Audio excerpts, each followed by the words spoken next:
Hello, everyone. This is Suzanne Knaber-Nicole from Police Science Doctor.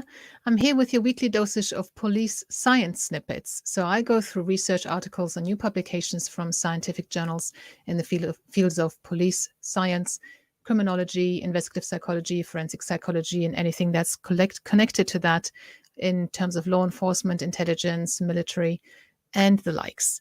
So because you're a very busy practitioner, you don't have time to go through all these articles. I have a look through them, and the ones that I think might be of relevance to you and are quite applicable and tangible, I then select to present to you every Tuesday. And if you're on the free Police Science Doctor email list, you're also getting them into your inbox with the links to the original research. If you're not on the list yet, why the hell not? It's free and you can leave anytime you want.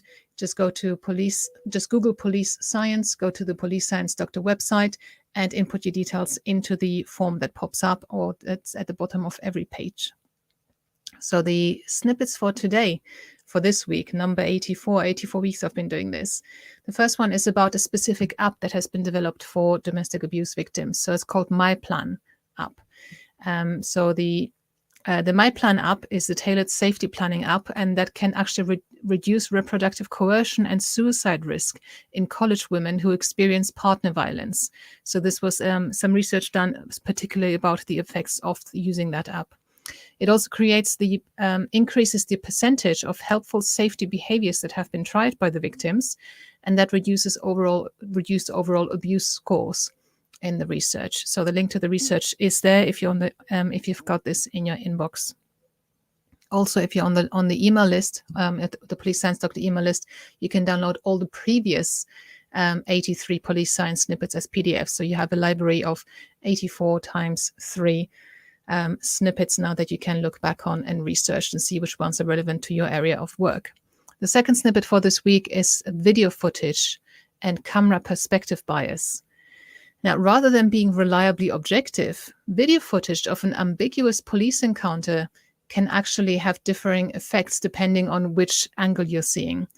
So if the encounter focuses on the citizen, so if I'm the police officer, I've got body-worn video here, and obviously my footage would record the citizen. Now, that can actually lead to that citizen being seen more negatively than if the footage showed both the citizen and the police officer, or if they show the police officer. So I thought that was quite interesting. That was not something that I had considered before. So just because you're watching video evidence, it's not necessarily going to be bias-free. It depends on the angle at which it has been recorded.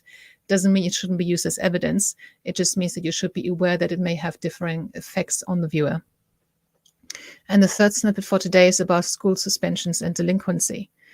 School suspensions affect Black and Hispanic youth more than whites. And being suspended from school heightens the risk of the child getting arrested and becoming delinquent. Results suggest that policymakers and practitioners should consider alternatives to suspension to prevent delinquency and arrest. There is a very well-established link between being kicked out of school and getting into crime. So we should avoid that at almost all costs. I understand that schools are too busy and too overcrowded and too understaffed to be dealing with problematic students, but it is, in the long term, it is much worse for society to suspend these kids, and it's definitely not an easy solution for society. So I hope you found this useful, and if you did, then please just share this post wherever you're seeing this. This will be on Twitter, Facebook, YouTube, and LinkedIn. Pass it on to your colleagues, join the email list if you haven't already done so. If you are on the email list, just browse through all the previous editions of the police science snippets. I hope they're useful to you. If you come across any research that you think is practical and immediately applicable, please send it to me, and maybe it will be featured in these snippets over the next few weeks.